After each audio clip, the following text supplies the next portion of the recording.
I had an experience last year on a fire.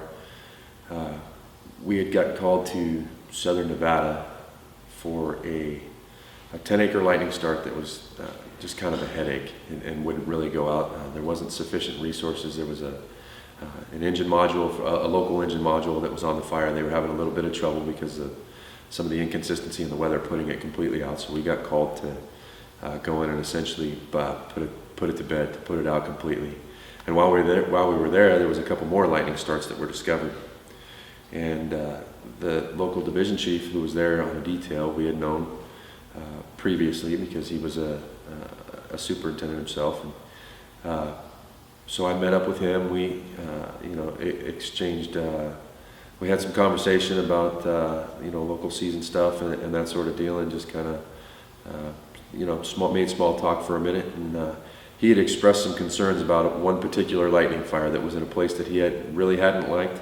They had spent some time early on in the season before it got started talking about what they were going to suppress and what they weren't. He had spent some time talking to his local, his boss about how much time they had spent in prevention and whatnot, and the importance of suppressing this particular fire. And for whatever reason, he had met some resistance. It was a really, really tiny single juniper lightning strike, and hadn't moved for a couple of days. And this division chief's boss, for whatever reason, hadn't wanted a little bit more justification as to why that division chief had felt that it was necessary to put some people in on it and put it out.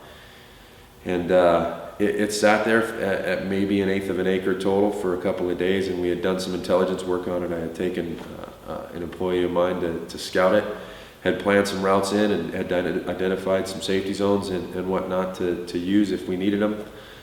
And I thought it could have been handled with 2 people, and brought that intelligence back to him.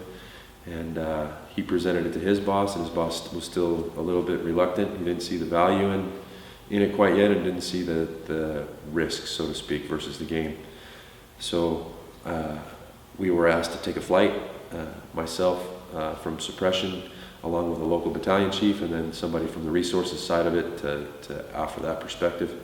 We flew it, had some discussion, took that discussion back, and had all agreed that we were going to take that discussion back and present the idea that it was probably good to suppress it. And by the time we were headed back, one of the local hell attack squad leaders was calling the local dispatch unit, placing orders for additional resources, because it had grown quickly to about 200 acres and was running toward a local community.